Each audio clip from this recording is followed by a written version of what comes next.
microphone provided. Michael.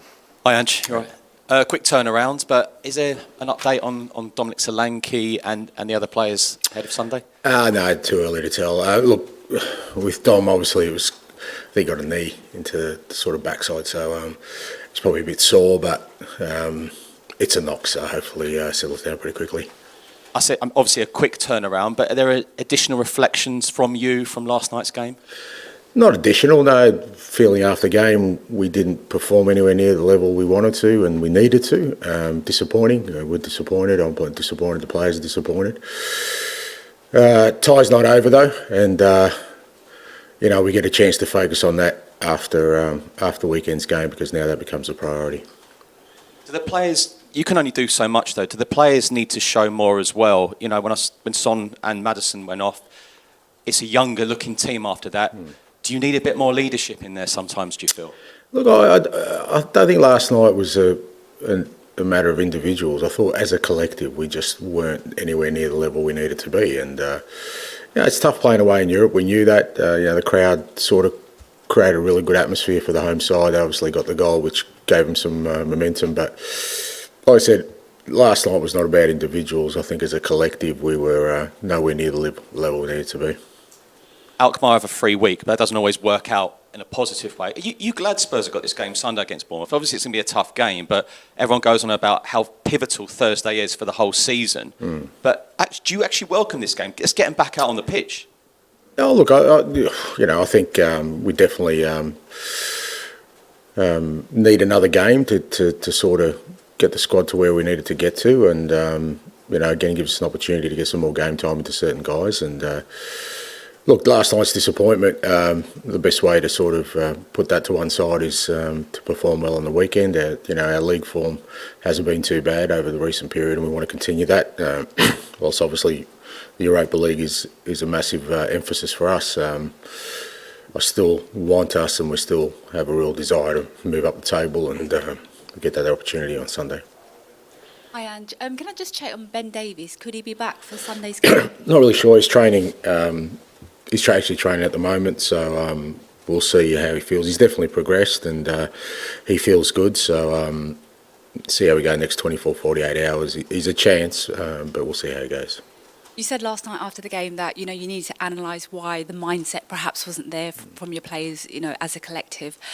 How important will the mindset be? How important perhaps will the performance be as much as a result on Sunday in terms of linking to that game against Alkmaar? How much of a knock-on effect could that game on Sunday have? Yeah, I think it's important. It's obviously the results, the kind of ultimate ambition for the weekend, but performance is important. I think it's fair to say it's our inconsistency. Our best and our worst this year has had too much of a gap, and we've certainly been really good at times, but like last night, we've been poor at times this year, and we paid a price for that.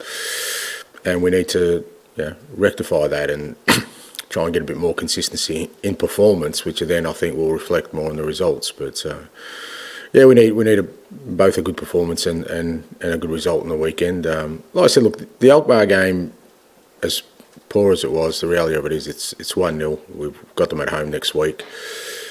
We can focus on that after the Bournemouth game, but right now that's got to be our priority. We didn't see Mickey van der Ven or Christian Romero feature yesterday. How much are they in your thinking for Sunday's match? Yeah, they're a chance. Look, to be honest, when I saw the pitch the night before, I pretty much made up my mind I wasn't going to risk them last night. It wasn't a great pitch. It wasn't steady underfoot, and it wasn't a game where I thought I needed to kind of expose them. But a couple of extra days training and recovery, and hopefully both are in line to feature. George. Angelo, can you just clear up what happened with Vicario at full time? Because there's a video going around on social media of him sort of waving, and some fans aren't happy. And I just wondered if you'd spoke to him, if you've got your own take on what happened at full time whistle with him. Vic is very, very passionate about this football club. He's very passionate about what we're trying to do here, and he wants to win, and he wants everyone on board with that. And if people think there is one bad or vindictive bone in Vicario's makeup, they don't know the man that I do. The guy's one of the purest human beings you could ever come across, mate. So whatever he does where he thinks is best for the team, best for this football club, because he really cares. You mentioned looking for some consistency. I just wondered, we're so used to free-flowing football under your team. Last few matches probably hasn't been like that. Can you put your finger on why that's happened? Yeah, look, I think if you take away, we did beat Ipswich 4-1 a couple of weeks ago. Second half against City, we were really, really good against a very good team. So, but when you're inconsistent like we are, people pick moments and invariably look at your lowest points as a reference point. So if you look at last night, that was nowhere near, as I've already said, nowhere near the level we need to be. We've had that kind of performance a few times this year, and like I said, it's what's cost us more than anything else, the inconsistency, and we need to rectify it. Just a word on Bournemouth, they're having a good season. What have you made of them? Yeah, they've been really good. They were good last year too. Donny has a real distinct way of playing. They're really aggressive with their football, both with and without the ball, and they've got some very good players who are developing under them. So good challenge, and for us, as I said, a real clear sort of objective that we need to play well if we want to get the result we want. Thank you. Let's finish with James, please. Hi, Ange. You said the gap between your best and worst is too big. Is the wider challenge then about sort of raising your worst level, if you like, and how do you sort of go about doing that?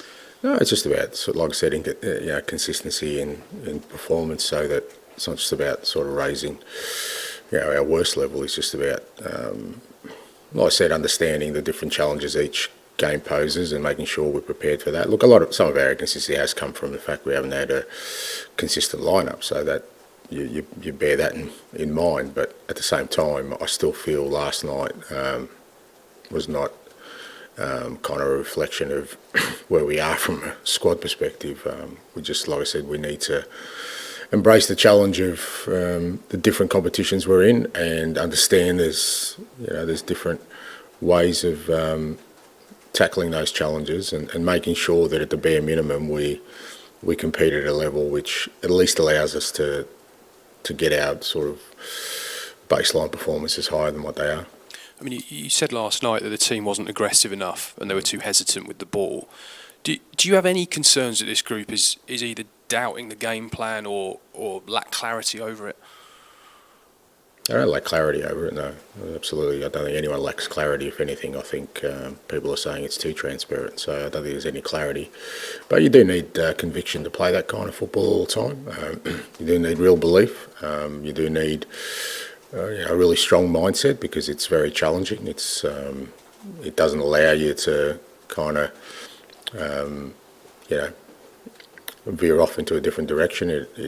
It needs you to stay on course, and it's the only way it works. And fair to say, last night we weren't on the road we needed to be.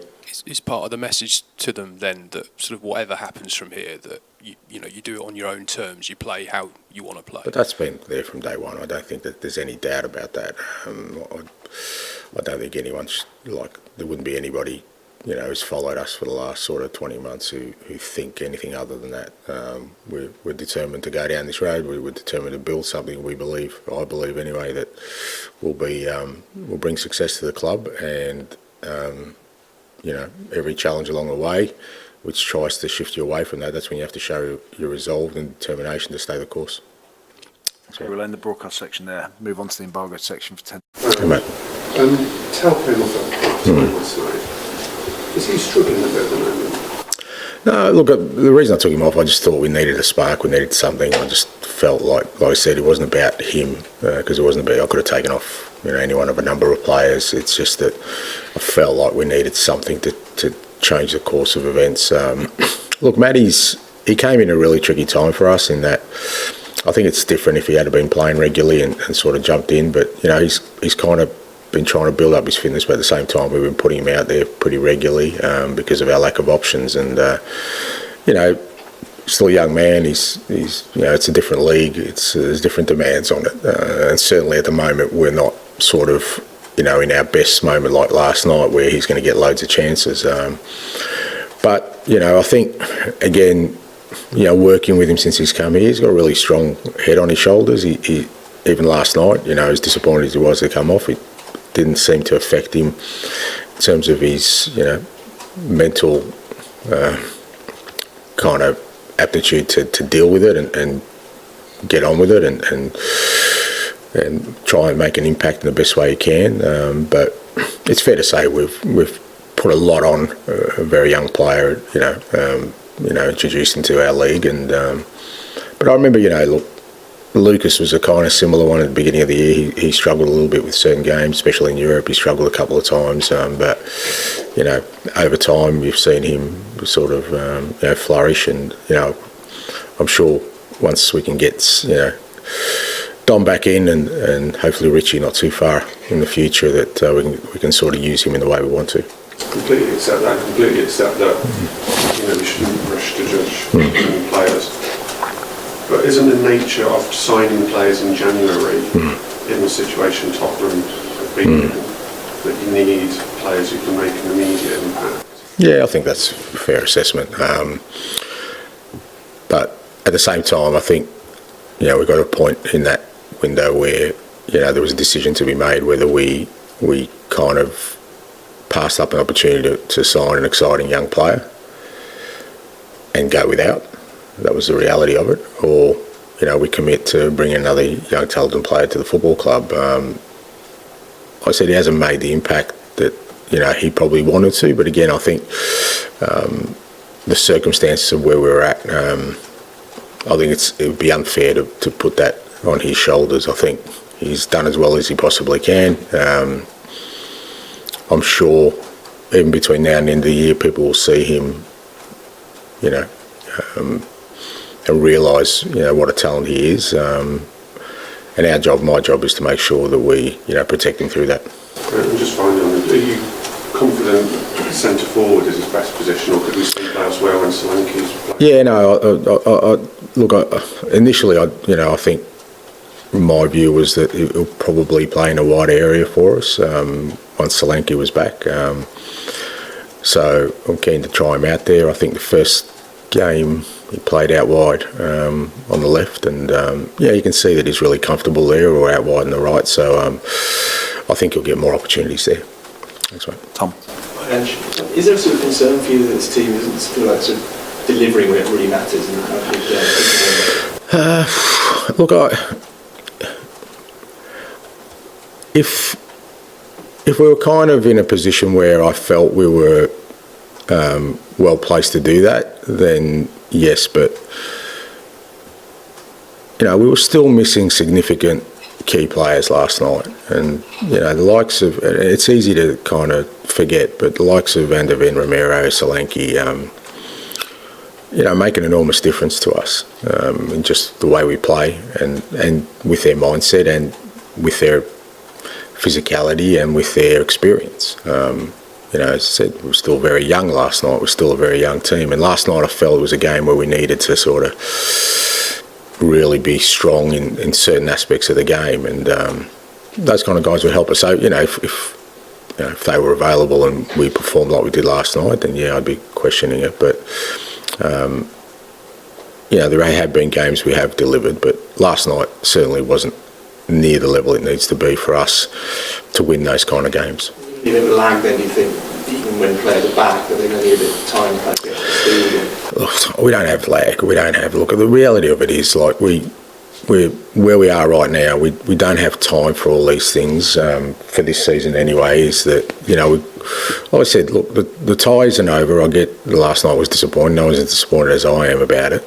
But, come Monday morning, we got 4 days to prepare for a game where, we're 1-0 down with a home game to come. And I think that's where our mindset should be. But before then, I really think it's important that we play well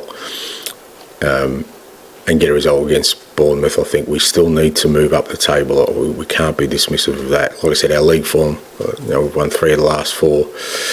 And we need to stay on that kind of trajectory because I think it's important for the club, it's important for these players.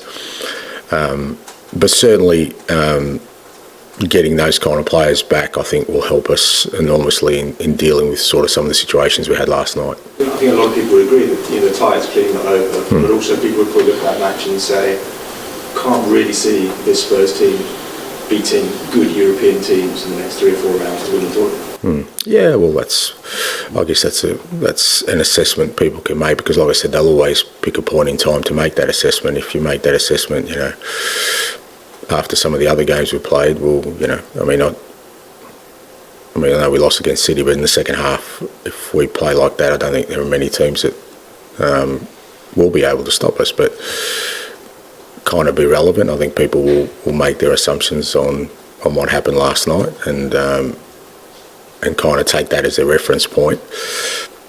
Again, from my perspective, what's important is we get a little bit more consistent in the way we approach things, and I firmly believe that when we play our best football, as we have at times this year, we don't need to fear anyone. Just in the pitch thing with Van der Ven and Romero, does that kind of give that sort of fine margin that kind of suggests maybe they're not quite ready? I don't know, I'm not a doctor. No, you're not, mate. No, you're not. So, But it's neither am I. Resilience is not that high if you think. Well, no, not really. I think anyone who hasn't played, it's got nothing to do with resilience. Anyone who hasn't played for the amount of time they have in the position they have, it just didn't make sense for us to kind of. And it wasn't that kind of game where, we needed central defenders. We were trying to score goals. So in my mind, there was no point. So, look, I get the whole medical thing's obviously been an issue for us this year, and everyone's sort of questioning every decision I make.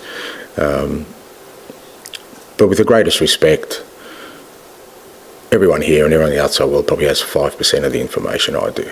So, if people think that I'm just going out there and not making decisions on just what I feel, my gut, then I don't think I understand the position I am and the information I have. I have all the information, and I'm sure if I shared all the information with you, which I can't because of various reasons, you might sit back and say, okay, totally understand that, but also understand that people are going to question everything I do at the moment, every decision I make that against the prism of, that I don't know what I'm doing. Those two, possibly for the second leg, you think? Or? Oh, I'd say so, for sure, yeah. Maybe even Sunday, we'll see how things go. And Dom this weekend? I'll just see, mate. I haven't seen him. Like I said, it's a knock, so it just depends how he settles down over the next sort of 24 hours. And, hopefully it's not too bad. Dom. And on the topic of continuing to climb up the table, which you say you'd like your team to continue as a priority, it's still the case that you've scored 20 goals more than a lot of the teams in and around you.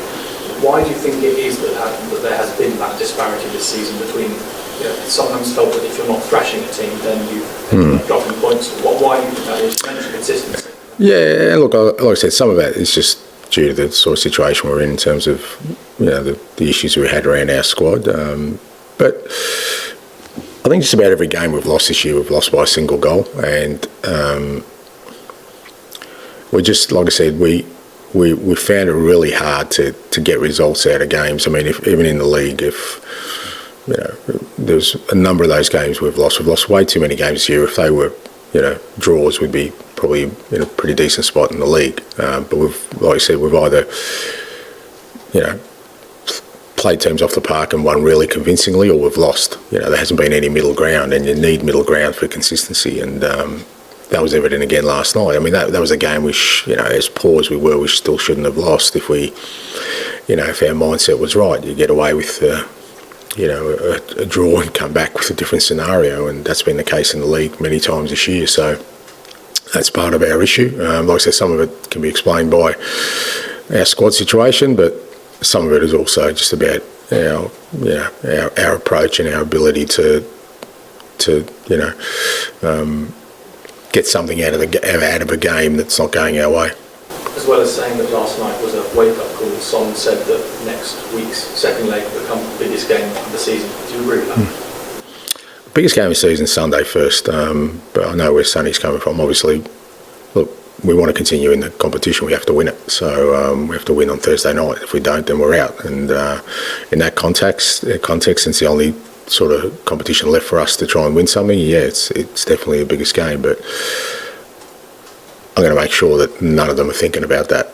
I'm going to make sure today that they're all thinking about Sunday, because really Sunday is really important for us. And John, please. Last time you played Bournemouth, you had a bit of an exchange of views with the fans. You come round to... Did I? No. They were, When you went over to the away end. Ah, okay. Sorry, yeah. Sorry, man. Yeah, go on. Yeah. You said you would take it on board. And last night we had the goalkeeper having exchange with... No, but... What can you do, or do you not feel you have to do anything to get... Yeah, but like I said before, like, Vic's, he's just so passionate. He just wants everyone to push on and try and get something. I mean, I don't know what people want. Do they just want robots that just sort of stand there and, you know, clap and walk off? And, you know, I mean, we're all human beings. Like, you know, whether it's me, whether it's a player, whether it's the fans, there's emotion after the game. You understand that. There's sometimes that is not positive, and you know, you kind of, you want to deal with it in the right way. But they're human beings, mate. You know, and I don't get this kind of narrative that, you know, there's all of a sudden an issue. If anyone doubts Vicario's commitment to this football club or his passion, mate, watch the bit they did on him coming back from injury. I mean, that guy did everything in his power to get us back as quickly as possible. Why? Because he cares. He cared last night. He cares this morning. He's a wonderful asset for this football club, and you know, if people think that he was trying to do anything but something that he hopes will help push this football club onwards, then I think they're just trying to find stories for the sake of it.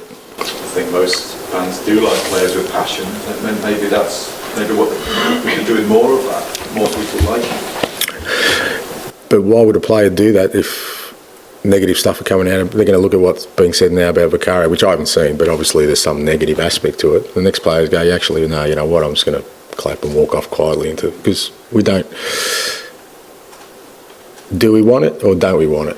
You know, that's the question. Because as soon as a player shows emotion, it's like, okay, how can we put a negative spin on that? Oh, there's a problem between Vicario and the fans, or Vicario this or Vicario that, and you know, you're going, well, if I was a player, I'd be going, well, I don't want any of that. I'll just slinker off down the touch line and into the tunnel, and then no one will say anything. So is it because it's post-match and everybody's emotional? I mean, I reckon that's an emotional. You're a person, really, aren't you, after a match? Well, yeah. Well, I think we all are, aren't we? I mean, I'm sure you're passionate about something. I mean, if you write a crappy article and, you know, at the end of it you go, I got that totally wrong, and I came up to you straight afterwards and said, how are you feeling? You're okay? And that was a terrible article. You go, yeah, no, it wasn't great. No, I reckon you'd react in the same way. Like I said, we forget sometimes we're all human beings, and you know, people will be never in any doubt about how I feel. I just think, what's the point of hiding? And some people won't like it, other people will. It's just, but you've got to be yourself, and that's all Vic was doing last night, was showing people who he is, because what he showed out there is what he showed in the dressing room. It's what he shows every day at training. You know, he loses a game of training, he's not happy. So, you know, that's just who he is. Okay, thank you. Thank you. Thanks.